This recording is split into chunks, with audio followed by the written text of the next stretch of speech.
Je pense que Daggerheart a créé quelque chose de vraiment nouveau avec sa mécanique d'environnement qui peut améliorer votre partie de jeu de rôle, même votre partie de D&D. On en parle. Daggerheart! Vous connaissez peut-être le jeu de Darrington Press, les créateurs de Critical Role, l'actual play le plus regardé au monde. C'est un jeu de rôle médiéval fantastique, assez passe-partout quand même, mais qui a beaucoup de bonnes idées. Puis aujourd'hui, je vais vous parler de ma mécanique préférée de Daggerheart que j'ai emprunté, disons, pour mes parties de jeu de rôle. Fait que si ça vous intéresse de voir comment ça roule Daggerheart, on en a fait une partie sur notre Patreon. Fait que je vais laisser dans la description le lien si ça vous intéresse. On a toutes sortes de one-shots, fait n'hésitez pas à aller voir. On a joué à Public Access, Mythic Bastionland, c'est tout sur notre Patreon. C'est des heures et des heures et des heures de actual play, d'expérimentation et de grosses niaiseries pas sérieuses. Je suis désolé de vous dire ça de même, mais qu'est-ce que tu veux? C'est comme ça qu'on joue! La mécanique que je préfère dans Daggerheart, c'est leur environnement.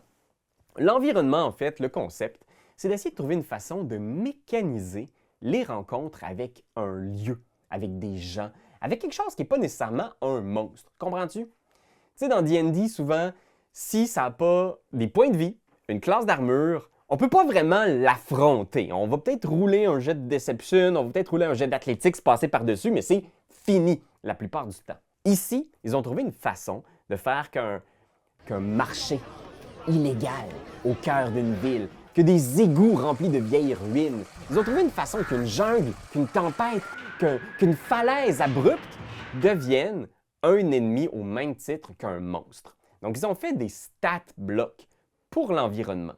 Ce que je trouve génial ici, c'est que ça vient vraiment donner un petit bonbon aux joueurs qui cherchent un défi mécanique. Donc, tu sais, quand tu crées une fiche de personnage, là, des fois, tu te trouves cool d'avoir plus 5 en athletics. Des fois, tu te sens malin de pouvoir utiliser des sorts qui te donnent des bonus de compétences ou qui augmentent ta vitesse de déplacement. Puis c'est le fun de pouvoir l'utiliser en dehors d'un combat classique. Ben, l'environnement nous permet de le faire. Le premier élément, là, je vous fais un petit pitch et après ça, je vous dis comment je l'ai adapté pour Donjon Dragon. Mais dans Daggerheart, à la base, l'élément clé d'un environnement, c'est souvent leur difficulté. Fait que souvent, un environnement va venir avec un DC. Fait que peut-être difficulté 11 pour un environnement bas niveau. Peut-être difficulté 15 si vous avez un groupe qui est un petit peu plus expérimenté. Puis difficulté 20, 25 peut-être même si vous avez un groupe qui est vraiment crunchy. 20-25, c'est des chiffres qu'on trouve rarement dans Daggerheart. C'est plus des chiffres de D&D, mais suis-moi. Cet environnement-là, après ça, on va décrire un peu sa personnalité. Fait qu'est-ce que vous vous trouvez dans un pub achalandé rempli d'espions? Est-ce que vous êtes à la cour de l'empereur, rempli de tueurs cachés derrière des masques? Ou est-ce que vous êtes dans une jungle que vous devez traverser? Vous avez ensuite une série de features. Les features, ce sont des façons que l'environnement peut vous mettre au défi.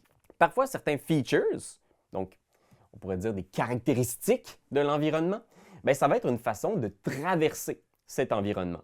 Par exemple, si vous avez un environnement qui est une tempête, peut-être que le premier feature de cette tempête-là, c'est si vos joueurs parviennent à traverser la tempête, l'environnement est passé. Fait que c'est vraiment comme des points de vie. C'est quoi les points de vie de la tempête? Bien, c'est un petit dé. Souvent, vous allez avoir ce qu'on appelle des clocks ou des countdowns.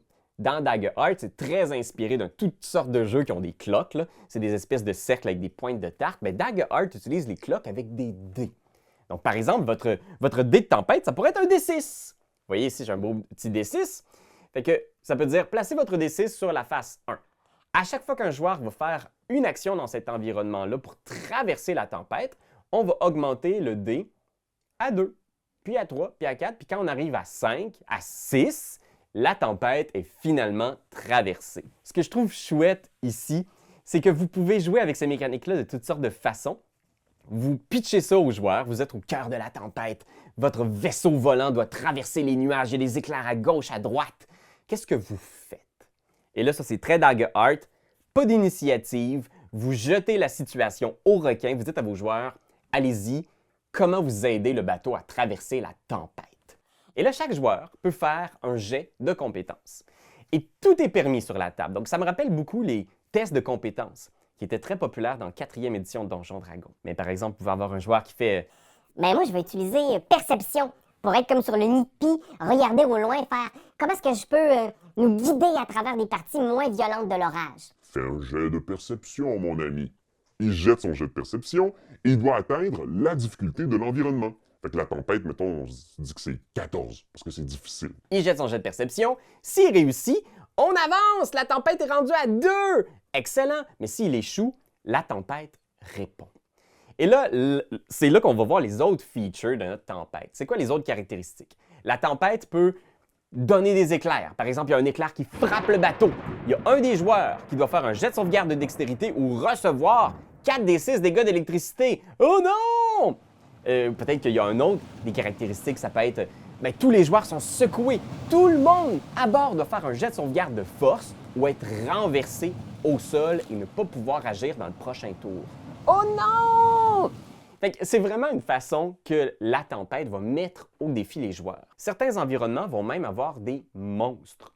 Donc, par exemple, si vous êtes dans un bar rempli d'espions, il y a un des joueurs qui fait je vais essayer de retrouver notre contact dans le bar. Je vais faire un jet de persuasion pour poser des questions aux gens puis voir si je suis capable de trouver notre contact, où est-ce que je pourrais le trouver.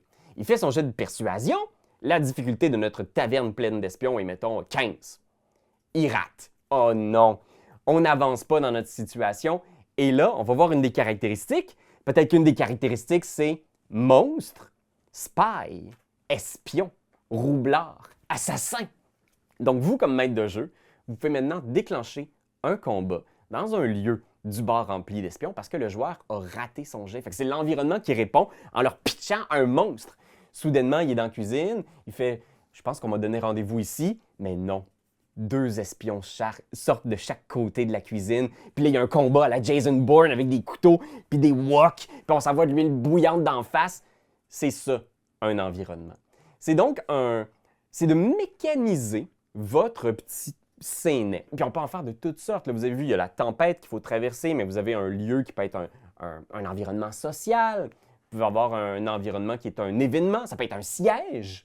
Vous pouvez faire tout un siège avec une armée de monstres où vos joueurs sont sur les remparts et ils doivent faire des jets d'attaque, des jets de diplomatie, des jets d'intimidation pour faire avancer la situation avant d'être attaqués eux-mêmes par des monstres, par des événements. Il y en a toutes sortes de très bons. Je vais vous joindre ici les environnements qui sont dans le SRD de Daggerheart. Donc, c'est complètement gratuit. Ça peut vous inspirer.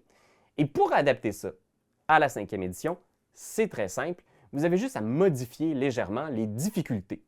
Fait que Daggerheart, les mathématiques sont un petit peu plus basses. Fait que si on vous dit que la difficulté de l'environnement est 11, vous devrez l'ajuster au niveau de votre groupe. Encore une fois, je vais mettre dans les commentaires, ici, pas loin, notre vidéo sur les mathématiques de Donjons Dragons parce que ça va vraiment vous aider à adapter le DC qui est le plus ajusté pour votre groupe de personnages. Sachez-le, 15, c'est bon dans D&D. C'est un bon DC. Peu importe le niveau de votre groupe, 15, c'est pas pire. Habituellement, c'est un bon degré de difficulté moyen que votre groupe soit au niveau, montez-le un petit peu, mais bref. Fait que oui, ça c'est la première chose. Il faut savoir qu'il y a plusieurs environnements qui font référence au fear. Fait que ça, c'est une méta-ressource dans Daggerheart que le maître de jeu accumule. C'est comme des points. À chaque fois que les joueurs échouent ou qu'ils gagnent avec désespoir, le maître de jeu gagne des petits tokens qu'il peut ensuite utiliser pour mener la vie dure à ses joueurs. Ça n'existe pas dans Donjons Dragons, mais il n'y a rien qui vous empêche de peut-être l'intégrer d'une façon ou d'une autre, comme un anti-inspiration. De vous donner une méta-ressource que vous pouvez utiliser pour activer des effets cool de vos environnements. Moi, j'utilise juste l'environnement et leurs caractéristiques quand mes joueurs échouent.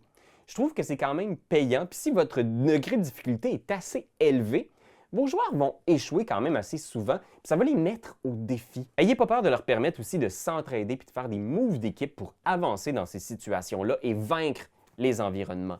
Traverser la jungle, traverser la tempête, traverser la poursuite avec un dragon bleu. C'est ce qu'on a fait nous récemment, puis c'était vraiment génial. Puis tu sais, ça, c'est des vraiment bonnes façons de faire une session de Donjons Dragons sans combat. Il n'y a pas de combat. Ça va vraiment plus vite aussi qu'une bataille classique de D&D. Il faut passer à travers tous les points de vie du méchant.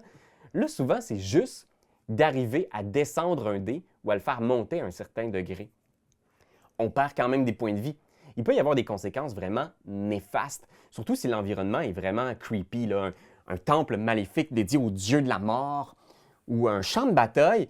N'hésitez pas à faire perdre beaucoup de points de vie à vos joueurs quand l'environnement répond. Fait que oui, Internet, moi j'ai vraiment aimé cette façon-là d'aborder l'idée d'explorer des environnements, puis je trouve que c'est vraiment génial. Daggerheart est un très bon jeu. D'ailleurs, n'hésitez pas à aller jeter un œil à leurs idées. Ils ont plusieurs nouvelles aventures, plusieurs nouveaux suppléments. Fait que ça vaut la peine. Excellent jeu. Merci d'être là tout le monde. J'espère que vous allez avoir beaucoup de plaisir dans votre environnement cet été. Puis soyez fins avec vos joueurs, mais pas trop. Parce que c'est le fun un environnement quand c'est un peu crunchy. Hein?